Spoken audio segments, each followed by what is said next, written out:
And as you said, the how do we respond to this is key. A lot of fear comes in. A lot of it feels threatening. The ego kicks in. Yes. How you? I think I've heard you in some previous speeches talk about some tools that you have to maybe overcome those, like a mirror Well, exercise. there are a number of things you can do to listen to the voice of the soul as opposed to the voice of the ego. Yes, talk Uh, to us one of more one about of that. one of the things you can do is simply to remind yourself of who you really are. And one way to do this, there are many, but one way is to look into a mirror almost as a daily exercise. Look into your own eyes and speak to yourself from the level of the soul. So you might say to yourself, I am looking into the eyes of a transcendent being. I am looking into the eyes of an eternal, courageous soul. I am looking into the eyes of holiness, because it's my belief that that is who each and every one of us quite literally is. Now, there are some other things you can do as well. People often ask, well, how can I find out what my soul planned for this lifetime or what my soul would like me to do? Mm-hmm. On my website at yoursoulsplan.com, there's a page called Accessing Your Pre-Birth Plan. And on that page is a meditation people can use to get information about what they planned before they were born. That's very helpful. Mm. Another thing you can do, if you have to make a decision in life and you're wondering what would my soul like me to do or what is the higher path, you can flip a coin, not for the purpose of actually making the decision, but what you want to do is see how you feel in the instant you realize whether it's heads or tails. So for example, let's say that someone is thinking of quitting their job, and they say, if it comes up heads, I'm going to quit. If it comes up tails, I will stay. Then they flip the coin and it comes up heads. In the instant you realize that means you're going to leave your job, you want to see how you feel, because feelings are the language of the soul. Your soul will communicate with you through feeling. In that instant, it comes up heads prior to the moment when your logical mind starts to think about the ramifications of quitting your job. So if it comes up heads and the instantaneous feeling is one of joy, that's a communication from your soul saying maybe you should leave your job. If it comes up heads and the instantaneous feeling is one of fear, that may be your soul saying to you, well, maybe you should look at this and perhaps stay in the job. Hmm.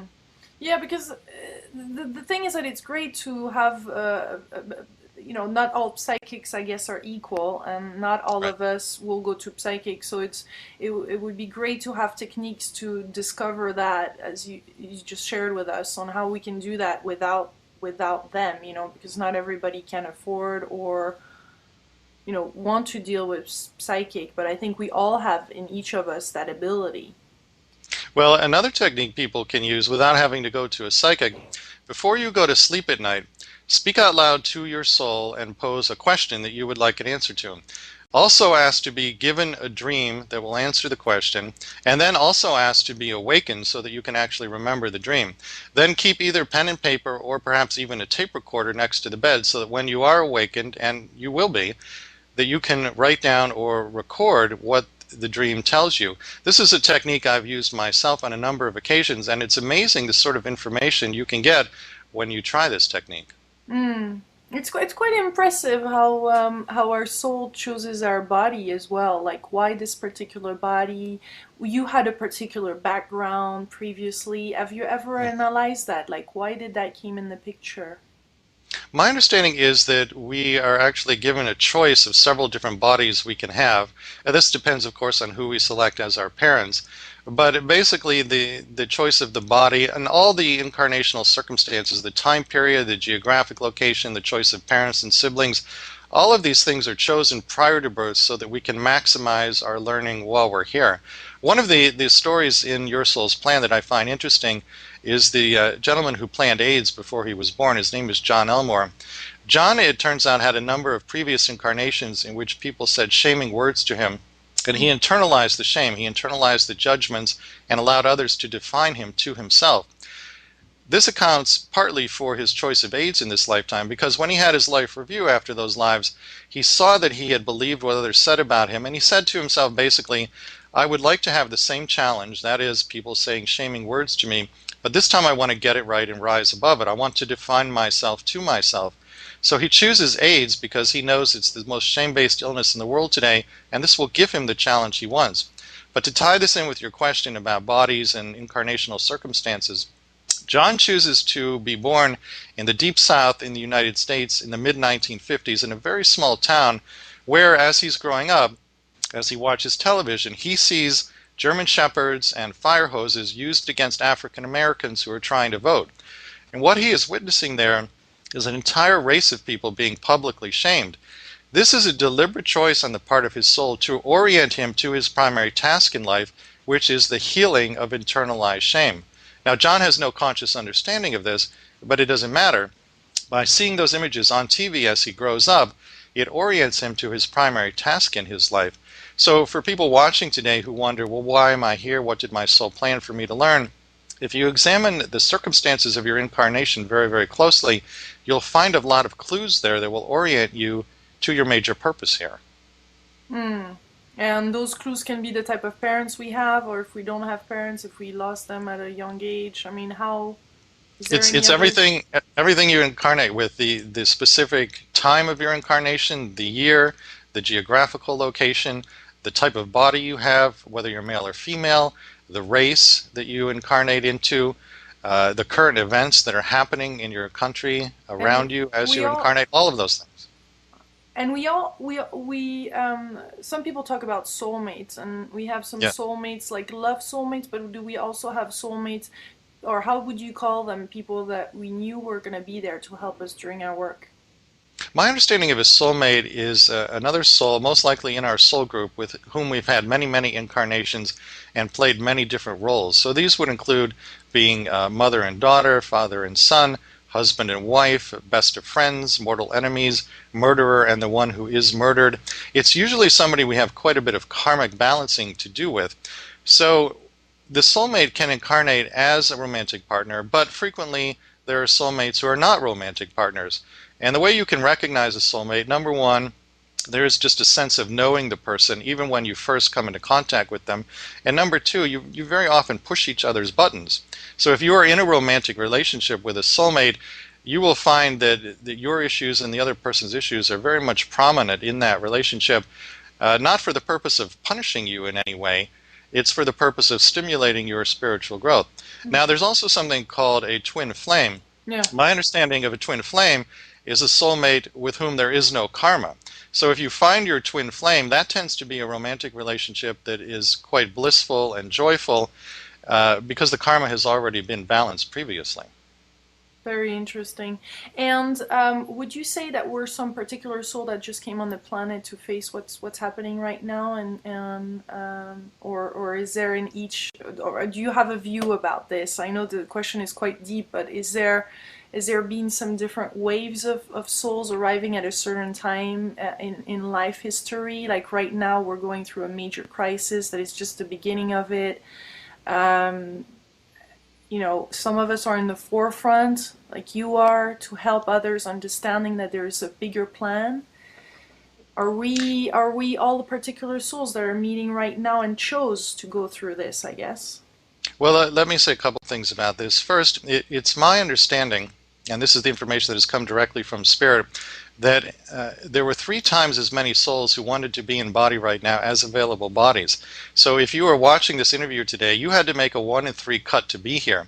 And as I understand it, in order to make that cut, you had to have something to offer the shift in consciousness that is now occurring. So a lot of people will contact me and they will say, Rob, I don't feel very good about myself or my life. It seems that I'm not contributing in any way. Well, simply by being here, you have to have something to contribute. You couldn't make the 1 in 3 cut otherwise. So I share this with people as a way of encouraging you to feel good about yourself and who you really are at the soul level. Now, more specifically, there are people who incarnate as light workers.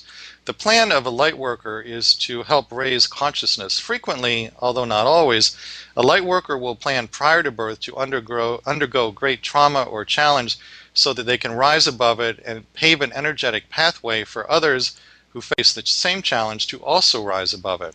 So very often, light workers have had extremely difficult lives, particularly as children growing up. There are also waves of what you might call crystal or indigo or star or dolphin children. They have various names now. But there are children coming in who are very, very gifted psychically and energetically, who can see behind the veil, who have memories of past lives or memories of their pre-birth planning. I was speaking with a child like that just a few days ago who was about 8 years old, And I asked him, I said, Gabriel, do you remember why you chose the parents you chose? And he said, I do. I was there with my sister, and we were shown all the people we could have as parents, and there was all this light around two of them. So I turned to my sister and I said, let's choose those two. And she said, okay, and that's how we picked them. Oh, and I get goosebumps. There are children like this who are coming in now, and they have these memories. Amazing. At It 8 is years amazing. old. At 8 years old. Oh my God. Yeah. And then the third one, you said there was a third one? No? Well, different terms apply to these kinds of children. Indigo, crystal, star, dolphin. There are some differences between these different categories. I don't know what they are. That's not the focus of my research. But I've encountered enough of these children to know that they're coming in with what you might call different wiring than the previous generations, wiring that makes them quite gifted in many ways. So and I think they will be the leaders of the shift in consciousness. So there's the light workers and the indigo children, and then there is what are other beings offering help, or can we get in contact easier maybe with angels? I think we can. I think the veil is thinner now than it ever has been, and this is part of the plan for the shift in consciousness. So you will see many people now working often informally as mediums, channels. They're just sort of popping up all over the world. And what's interesting to me is that the people who are doing the mediumship and the channeling seem to be coming from all walks of life. It's not just people who were raised in families that had this kind of orientation. It's not just people who had mediums and channels as parents. You have doctors, lawyers, people from all different walks of life, very often mainstream aspects of society, who are coming to this, and sometimes they leave their careers and they do this full time, which is what I did. Sometimes they just do it on the side, and they may not even tell very many people that this is what they're doing. But they're coming from all areas of life, and I think this is part of the plan, because Spirit is trying to bring forth what previously were very arcane, esoteric ideas and make them available to the masses on a large scale. So we need people in all quadrants of society to do this so that everyone is reached. Do you think we can all connect to another person's soul, and that's what we should do when we meet someone? I think that we can, and one way to do this is actually to speak to another person's soul. So sometimes people will write to me and they'll say, I've had a long-standing conflict of many years with someone in my family. I just can't seem to speak with this person in any meaningful way. Well, on the level of the personality, that may be true, but you can always speak to the person's soul. So perhaps before you go to sleep one night, you might speak aloud to the soul of the loved one, communicate the nature of the problem, which would already be known to the soul, but it will help connect you energetically to the person's soul if you speak about the problem, and then make a request that you would like there to be healing in the relationship, or something specific you would like the soul to engineer. The soul then has the ability to work with the incarnate personality through feelings, through intuitive prompts, that can make a big difference in your relationship. And let me give you an example. I received a letter recently from a woman who had a long-standing conflict with her son. They had not communicated directly for quite some time. She was quite upset about this, and so I suggested to her, speak aloud to the soul of your son and ask for there to be a healing. She did that, and the very next day, the son simply showed up at her home for dinner. And this was without having had any prior contact with her for a very long time. So that prompt to the son to show up at his mother's home for dinner, I believe that came directly from his soul as a result of her request to his soul. Wonderful, very insightful. I have just a last little question. So when we, if we relax, how can we really be in touch with our soul? Like, let it speak, because again, I know we're going back to some previous things, but I think most of the viewers now realize how important it is. And that it is truly the essence, working on our soul's plan. Of course, reading your book, Your Soul's Plan. Is there anything else? Is there particular conditions where you found that you can particularly be in touch with that, being relaxed in nature? I know. Yes, being relaxed and in nature is very helpful. If you're going to go out into nature to communicate with your soul or spirit in general, it's important to go alone. You really need to be alone in that process. Sit very quietly, still yourself in meditation, and try not to grasp at answers. When you grasp, the energy of grasping is an energy of desire, and desire is a very low vibration energy. So when you're in a state of desire, really wanting answers or solutions from spirit to certain problems, that lowers your vibration and puts more distance, so to speak, energetically between you and your soul or the beings in spirit you're trying to communicate with. So when you meditate or go out into nature and try to communicate with your soul or other non-physical beings, it's important to just sort of put the request out there as though you have a hydrogen or a helium-filled balloon and you're just letting the balloon go. Just release it and then wait for the answer to come to you. In addition to walking in nature, another thing you can do is try to tune into your soul in the moment you're falling asleep or the moment you're waking up in the morning.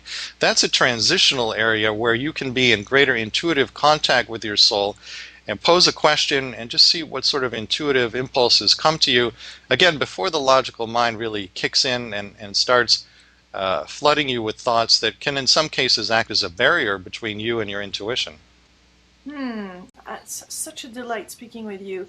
Last thing, I keep on, but last thing, did you get any guidance as far as what's happening right now or where the future is heading, or what was your? I know you speak with a lot of psychics or spirit. How do you? What's in our future? Well, I'll share an interesting story with you. When I first started the research for Your Soul's Plan, I was working with a channel who channeled a number of the Ascended Masters. And in every session, I would always say, when is the shift in consciousness going to occur? So in the first session, they responded 2012, which is the date we all hear about. Mm-hmm. The next time, they said 2010. The next time, they said 2016. At that point, I said, why does the date keep changing? And they said, because the collective consciousness keeps changing, it will happen when you are ready for it to happen. So that's the first piece that I would share with you. Now, in terms of what specifically is going to happen, every time you ask a person that question, you will get a different answer. Mm-hmm. My own belief is that it may very well be a return to oneness consciousness. Oneness being the idea that there's really only one being in the universe. It's you, it's me, it's everyone listening to this interview. Each of us is an individualized expression of the one. Now, a lot of people understand oneness intellectually. Very few of us have that as our day-to-day experience. I believe that the shift in consciousness may take us from the intellectual understanding of oneness to that as a day-to-day experience, that will be what we live every moment of every day.